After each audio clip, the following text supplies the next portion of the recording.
Hey mamas, I'm so glad that you have stopped by today because I am going to be sharing all about our daily and weekly homeschool schedule. As I share this schedule with you, I am going to be outlining specifically how I arrived at this particular schedule, and my hope is to inspire you to develop a schedule for your home and your homeschool that truly fits the rhythm and needs of your family. I'm Yael, if we haven't already met, and I'm a homeschooling mama of 3 mini humans.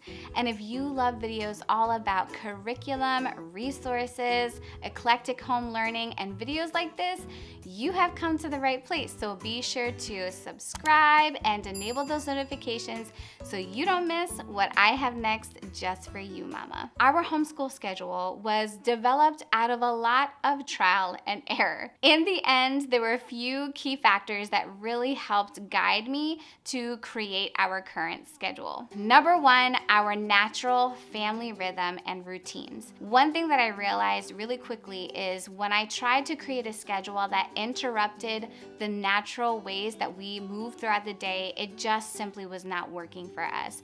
So I took that into consideration first as I decided on how our day was going to flow. Number two, our current family needs. So this really is me thinking about where the kids are at in terms of what they need for their specific ages, and also personally for me and what my capacity is in terms of time. Last but not least, and this is something that I mentioned in my previous video about planning our homeschool year, and that is considering our homeschool vision, mission, and goals. This is something that I came back to because I wanted to make sure that whatever we were doing throughout the day and how we were scheduling our day really helps to progress us toward meeting those goals that we've set for ourselves, and is also working together with the mission and vision that we have long-term for our homeschool. Our weekly schedule is pretty simple. We've divided it up into a rotation between A and B days. In terms of schoolwork, our A days are really focused on those one-on-one lesson times with mama, and then B days allow the kids an opportunity to do some independent work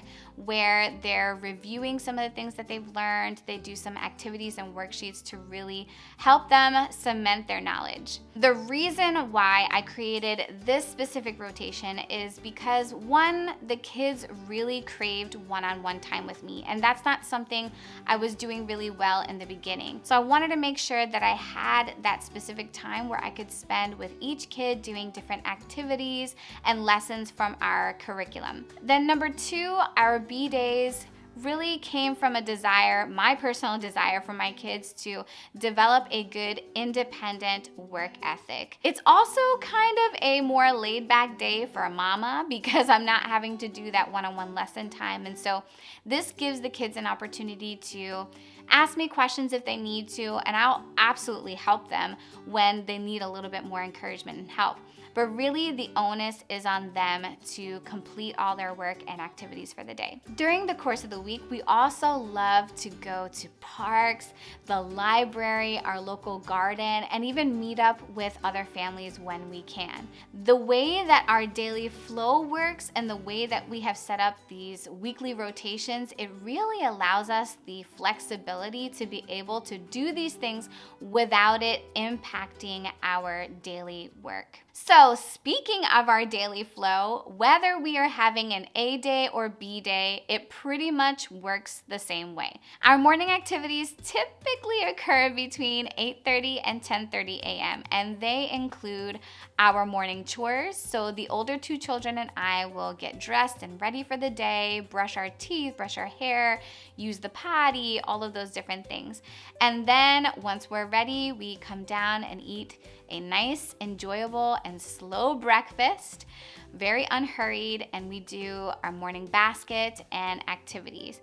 After that, the kids kind of go off on their own. They do some free open-ended play, and sometimes we'll also do seasonal activities. I love our mornings to be nice and slow, relaxed, a time where we can commune together, eat, do activities, activate our brains, do some read alouds. This has just been such a joy for us all to share in this wonderful morning time together. It doesn't always work this way, but I'll tell you what, when it does, when we have that nice, wonderful time in the morning, I notice a big difference in how the kids and I are interacting for the rest of the day. When our morning time is complete, we move on to our work block, which typically starts around 11 a.m. During this time, again, I will do my lesson rotations with the kids if it's an A day. And ideally, we will be done with our work block by about 12:30 p.m. Of course, it depends on what we're doing throughout the day. So if we have a trip or an outing scheduled, sometimes we'll do a little bit of work and then we'll save the rest of it for the afternoon time. And also, we have some days where the kids take a little bit longer to do their work, whether it's lesson time or independent work. So our work blocks kind of just shift around throughout the day. The key for me here is to just be flexible. I have learned really quickly that sometimes the kids just need a break and we can't power through something. And it's important to be attentive to that so that the day doesn't crash and burn.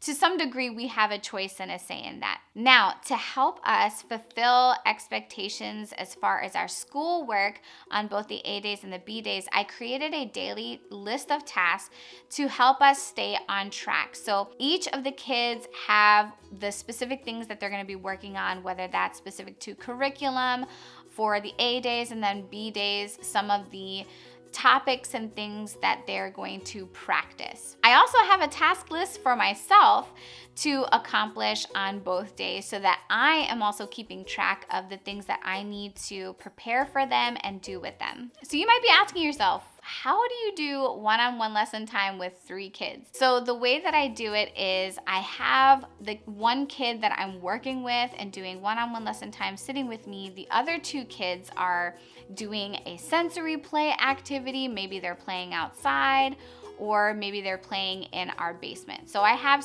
other specific places that they can go where, the kid that I'm working with is undisturbed. And once I am done with that child, they will go out and play, and the next child will come in and work with me. Following our work block, we typically eat lunch around 1 p.m. And I know what you're thinking, wow, that's really late in the day.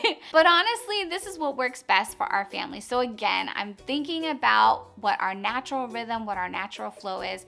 And we also love to graze throughout the day, so we are eating a lot of fruits and veggies and other snacks that really sustain us until 1 p.m. when my kids are like, okay, we're ready for lunch. Let's eat some lunch. Lunchtime is also a lot of fun because that is when I will do our chapter book read aloud, and the kids absolutely love it. Our day concludes with a thorough cleanup of our homeschool spaces. So essentially, the girls and I will go around our entire first floor and pick up and clean, put things back so that we are ready and set for the next homeschool day. Then we start our quiet time, which I love. The girls will go off and maybe do a quiet activity, but more than likely they hop on their tablet. So they have a little bit of tablet time. And my son goes down for a nap, and it's wonderful. So everybody is taking some time to be quiet and just be restful. Fun fact, I am a doc student right now and also an adjunct professor. So I take an opportunity to rest once quiet time begins, but then quiet time is really that sacred time where I can get a lot of work done. So I make sure that I take advantage of that time, but I also give myself a little respite before I have to reset my brain to think about totally different things. This weekly and daily schedule that I have shared with you is one, again, that fits perfectly for the needs of our family. So when you are creating your own schedule, remember the following. Understand understand your capacity, mama, and be realistic about the things that you want your children to accomplish on a daily basis. Be attentive to the particular needs of your family and to the natural ways that they move throughout the day. The last thing you want to do is create a schedule that completely disrupts these things. And you want to make sure that you're also flexible enough to roll with the punches and be able to shift things around when you need to. Thank you so much for joining me today. I really, truly hope that I was able to inspire you where the homeschool schedule is concerned. If you found this video helpful, please be sure to give it a great big thumbs up, a like, and be sure to share it with someone who might also find this information helpful as well. Take care, be blessed, and I'll see you in the next one.